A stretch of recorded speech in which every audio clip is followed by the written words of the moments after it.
you all. Thank you all very much. I appreciate it. I appreciate you coming out here this evening. I wasn't really sure what to expect tonight. I didn't know if there was going to be 10 people or 20 people or what. So I would like to share with you just one of the hats that I wear. One of the hats that I wear is I did publish a book with Lash and Associates last year. And this is just one piece of a tool in my large toolkit for brain injury and how I help families and survivors navigate their new normal. A little bit about myself is that I'm kind of unique. I've kind of created my own niche, if you will. I'm an educator. So I am passionate about education and teaching people about their brains, teaching people about compensatory strategies, and giving them alternative healing modalities. I've got a certification in yoga as well as a certification in guided imagery, and I infuse that into my practice as well.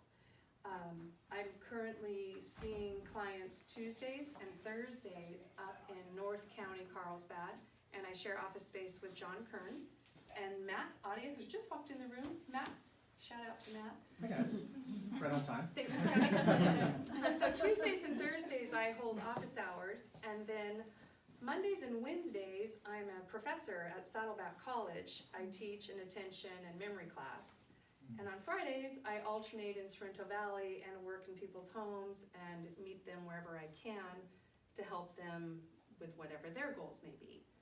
So I'm a retired professor from Coastline Community College's nationally recognized brain injury program.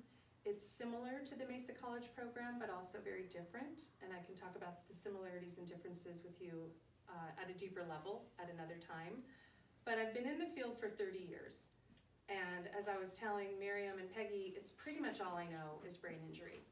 And I have such a heart for it. And I have worked with people, thousands of people, at different levels of recovery. So I currently have a client right now who is just post-acute and not very responsive. I've got people I've worked with that are 10, 15 years post-injury, concussion, all the way to severe traumatic brain injury. So the whole gamut. The workbook that I've created was born out of a classroom exercise that I did many years ago. I was teaching a psychosocial class and a cognitive class, and I blended the two concepts. So I'm a big journaler, and I was teaching a journaling class. I was also teaching attention concentration exercises, and I thought, you know, that light bulb moment. I took the two disciplines and I paired them together. And what I created was a whole brain exercise. So the left hemisphere, if you're not aware, is wired up to always make sense of things. It's the one that would say, oh, this is off just a tiny bit. It's the dialogue that you have in your brain. It can be the negative self-talk or the positive self-talk, but oftentimes after a brain injury, unfortunately, it's the negative self-talk. The right hemisphere is designed for more abstract thought, more of a creative process, more of a flow. It's more of just being rather than doing. So the workbook is, again, a combination of both aspects. So you work on the left hemisphere through the writing component because you get to journal. So you're journaling on the left side of the workbook. And then you switch gears, you switch paradigms, you shift in your brain, and you go to the right hemisphere. So my goal for you tonight is to have an experience. I want you to be able to feel that shift in what is very meditative, very contemplative, calming and healing and restoring. Going back to my yoga work, I know that at the beginning of a yoga class, you would like to set an intention. Okay, this is what I want to get out of this. And it could be a mind-body experience. When you work with a mandala, you too can set an intention. It will shift your brain to a calming place, a restorative meditative place. And so if you're having a trouble or an issue or a problem, something that's going on, I would invite you to think about what it is that you want to work on and then let the creative process flow. I know Dr. Hillier could speak to the geometric patterns and how important it is for convergence. I know that we can talk about attention and concentration and sustaining attention and concentration while working on the mandalas. So what that does when you're working on these geometric patterns is it shifts you from your left hemisphere, that monkey brain, into that right hemisphere.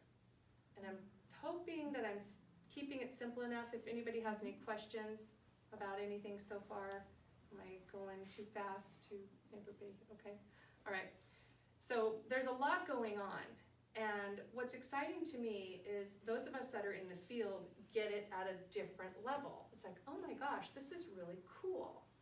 Where other people will go, oh my gosh, this is a coloring book? You did a coloring book? It's like, okay, don't insult me, it's more than that. And I can tell you that I've been working on it now for decades in the classroom, but now that it's published, I'm getting great feedback from not only survivors or people with brain injuries, but caregivers. Caregivers are saying, oh my gosh, I had no idea that my loved one was feeling these feelings. So the writing prompts on the journaling pull you into a place of what I call professionally as sticky ooey gooey. It's the place you kind of don't want to visit. It's the icky place. It's like, dang it, this brain of mine, I'm frustrated with this brain of mine. It's not performing like it used to. So we know with brain injury and awareness can come depression. We know that to be true. How many of you can relate to that in some way, shape, or form? This process of the workbook takes you on that healing journey. It takes you from anger and blame all the way to positive feelings and acceptance and love. So as an educator, I think it's very important for you to have a dialogue with your brain, with a brain injury or without. It's really important for you to talk to yourself. I know that might sound a little bit wacko or a little bit crazy, but it's really important for you to have that dialogue with your brain. Even as early as this morning, Matt and I share a client, and we were talking about how our client needs to just stop and focus and see what is she doing in this moment. Just having a dialogue with her brain. Can anybody relate to that? Mm-hmm. Okay. So it's almost like you can set a timer, and there's apps for this. What am I doing? How am I doing? And am I being successful? Am I slouching? Am I alert? Am I smiling? There's all kinds of ways for us to cue into it, because after a brain injury, we may lack that awareness. Okay, that was a whole nother segue.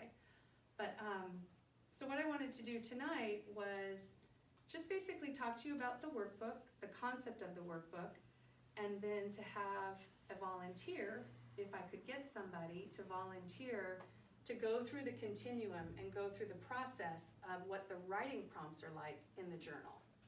Do I have a volunteer? Anybody that would like to step up and volunteer?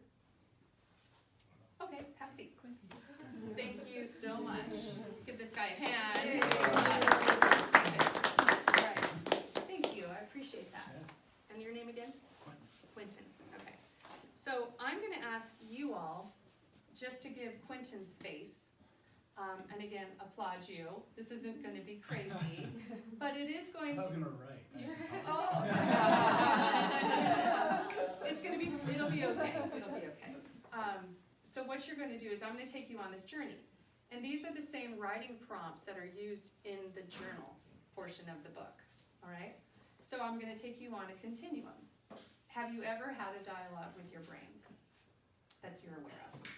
Have you ever stopped and talked to yourself about your recovery process or your healing process post-concussion? Yes. Okay, so we've all had those moments, right? This is just going to kind of draw it out of him. Okay, so I'm going to give you the prompt, and you're just going to go with the first thing that comes to mind. Okay, so try not to edit or evaluate, and try not to pay attention to all these people in the room. Okay? All right, you ready? So you're talking to your brain. Okay. I resent. My injury. I don't like. Fogginess. I hate. Pain. I'm tired of. Not having it figured out.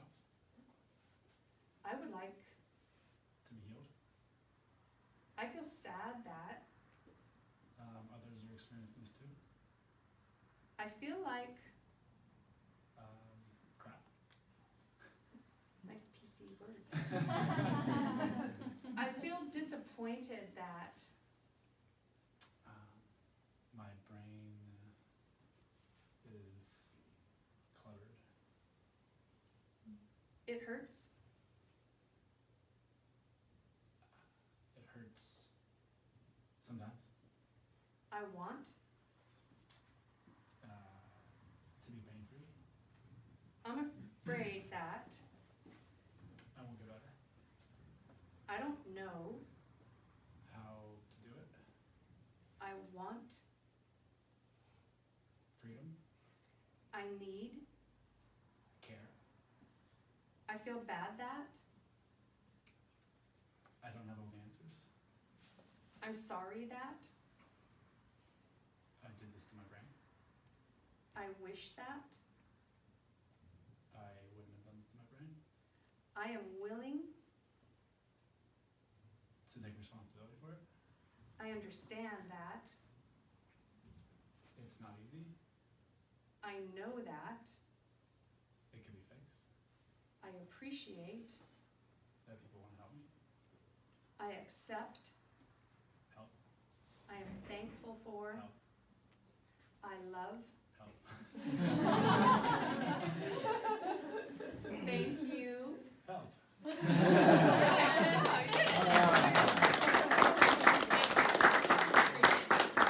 He was definitely on the hot seat, right? Thank you so much. And you're wearing a Patagonia, so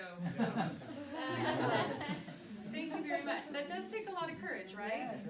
Okay. So it's very similar. We can do it that way, or we can do it in a writing format. And Quinn's like, now you tell me. But I just wanted to give you all the quick perspective of what to expect. Now, when you're chronicling in your journal, you're getting those same writing prompts, and I purposely kept them simple because I didn't want to overwhelm. You get flooded enough, and I didn't want to give you too much information. And you would be surprised, and I have an example of some people who have shared with me by permission what they have written about and to their brain, and I can pass this around to you. But you'd be surprised that one writing prompt I want and where it can go. And again, if you're willing as a survivor to share with the caregiver, your loved one, it really opens up the dialogue for amazing communication. And the best part, one of the best parts I like about it is when you are finished with it, this becomes yours. This is your healing journey. And you can put this away and come back to it in 2 years, 1 year, 6 months, and I guarantee you, you will change. This is not as good as it's gonna get. You will never plateau so long as you are willing to continue to put in the effort.